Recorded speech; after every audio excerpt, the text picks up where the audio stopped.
आई सारखं, आई, मी ऑफिसला जाते आहे. तुमचं औषध वेळेवर घ्या हां. मोबाईल सोबत ठेवा. नम्रता दररोज सकाळी हेच वाक्य पाठ केल्यासारखं बोलायची. आवाज गोड, चेहऱ्यावरचं हास्य हलक्याशा थकव्याने झाकलेलं असायचं. बोलण्यात आदर असायचा पण आपुलकी हरवलेली. कमला काकू, म्हणजे तिची सासू, खिडकीतून तिला पाहायच्या. ती मागे परतूनही बघत नसायची. कमला काकू 70 वर्षांची, पूर्वी शिक्षिका, बोलकी, थोडी रुक्ष आणि थोडीशी मी म्हणते तेच खरं अशा स्वभावाची. ती नेहमी म्हणायची, मी सुनेला मुलीसारखं वागवलं. आणि नम्रता म्हणायची, हो, पण कधी आईसारखं काही केलं नाही. दोघींच्या मध्ये फारसं काही घडलं नव्हतं.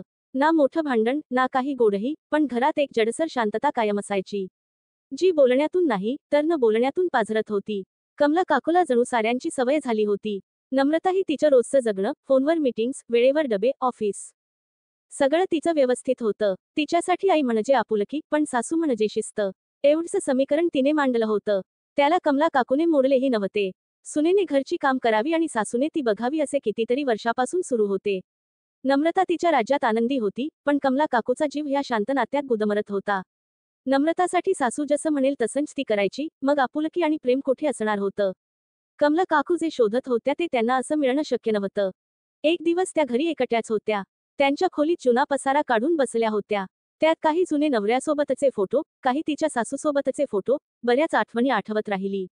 त्या आठवणीत ती सून झाली आणि अलगद आठवण झाली. शब्द बाहेर आले, मी सासू कशी झाले, मी तर आई आहे. निदान नम्रताच्या नवऱ्याची. त्या नात्याने मी तिच्या आईसारखी होऊ शकते, सासू कशी झाले. त्या दिवशी नम्रता जरा उशिरा घरी आली. नेहमीच्या सवयीप्रमाणे तिने रोजचे प्रश्न केले. आई औषधी घेतल्या होत्या ना वेळेवर?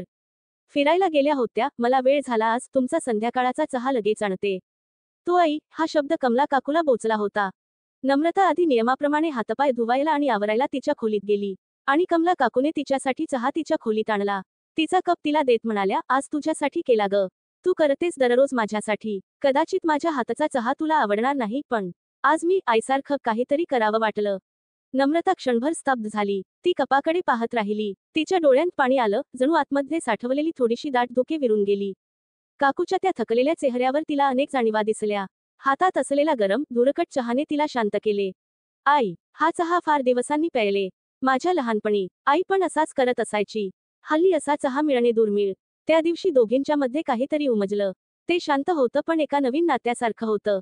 नम्रता दुसऱ्या दिवशी ऑफिसला निघाली होती, पण त्या दिवशी जाताना ती मागे वळून म्हणाली, आई, संध्याकाळी आपण एकत्र बसून चहा पिऊया. कमला काकू हसल्या. खरं हसल्या. कदाचित पहिल्यांदाच. संयोग चिन्ह. प्रताधिकार उर्मिला देवेन.